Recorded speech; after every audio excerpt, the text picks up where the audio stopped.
اس لیے کہ اللہ کے رسول کا ذکر کرو. میں تو چاہ رہا تھا کہ دو پرسنالٹیز کا بھی ذکر کرو کہ جس کو رسول نے سب سے زیادہ، اللہ کے رسول نے جس کے احسان کو مانا ہے. آپ سمجھ گئے؟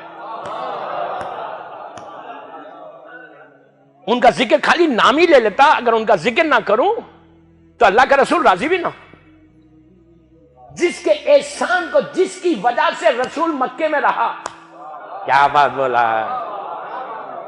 میں نے یوں ہی نہیں بولا یہ جملہ. جن کی وفات اور شہادت کے بعد اللہ جیسی اللہ خالق کائنات ہے، اس نے کہا میرے حبیب اب تیرے مددگار ظاہری طور پہ کوئی نہیں رہا، ہجرت کر جا.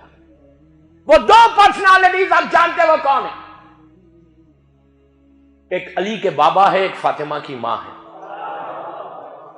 یہ دو احسانات ہیں رسول کے اوپر، کہ اللہ کے رسول کے اوپر ایسا ان لوگوں نے احسان کیا کہ دیوار کی طرح کھڑے ہو گئے. اگر یہ لوگ نہیں ہوتے تو مکے میں کلمہ نہیں ہوتا. کویت میں مجھ سے ایک مسلمانوں کے بہت بڑے عالم دین، انہوں نے، بڑے اچھے انسان تھے، انہوں نے کہا کہ مولانا کتابوں میں، روایتوں میں کہیں لکھا ہوا نہیں ہے کہ جناب ابو طالب نے کلمہ پڑھا رسول کا. ٹھیک ہے، پرورش کی، سب کی، کلمہ نہیں پڑھا. تو میں نے کہا ہاں نہیں پڑھا ہوگا.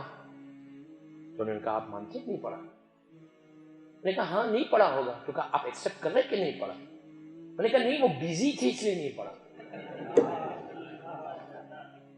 انہوں نے کہا بیزی تھے، مصروف تھے، اسی لیے نہیں پڑھا. میں نے کہا ہاں وہ بہت بیزی تھے. بیزی کیا تھے؟ میں نے کہا سنو، وہ کلمہ پڑھا نہیں، وہ کلمہ پڑھوا رہے تھے. وہ پڑھوا رہے تھے. اگر وہ نہیں ہوتے تو کلمہ کوئی پڑھنے والا نہیں تھا. وہ ایسی دیوار تھی. سب سے بڑی بات یہ، اور نکاح صرف نہیں پڑھا، آج 1400 سال سے جو خطبہ نکاح پہلی مرتبہ، غور سے سننا، پہلی مرتبہ ظاہری طور پہ، رسول کے خاندان رسول کی بات نہیں کر رہا، ظاہری طور پہ مکے کی زمین پر، اس زمین کے اوپر مکے کی ظاہری طور پر بآواز بلند زور سے کس نے کہا الحمدللہ رب العالمین؟ کس نے کہا؟ یہ علی کے بابا نے کہا. یہ علی کے بابا نے کہا. میں نے کہا مکے میں پہلی مرتبہ، اگر معاذ اللہ میری زبان جل جائے، کافر تھا تو یہ کس نے اللہ کی تعریف کی؟ میں نے کہا ان کی زبان سے الحمدللہ رب العالمین نکلا. اللہ کو اتنا پسند آیا کہ پورا سورہ بنا کے بھیج دیا. نہیں تو آپ بولیں گے نہیں یہ تو قرآن پہلے سے لوح محفوظ پہ تھا. آپ بولیں گے قرآن تو تھا پہلے سے، اور فیکٹ تھا پہلے سے لوح محفوظ پہ. یہ ابو طالب نے نہیں کہا، قرآن تو پہلے سے تھا.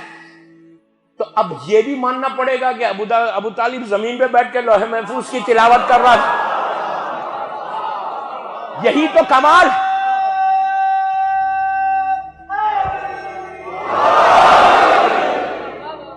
یہی تو کمال ہے. جہاں تم فضائل کو روکنا چاہتے، کسی نہ کسی پہلو سے ان کے فضائل سامنے آ ہی جاتے. تو آپ نے دیکھا کہ پہلا نکاح کس نے پڑھا؟ رسول کا. اس ہستی نے پڑھا. بس اللهم عجل وليك الفرج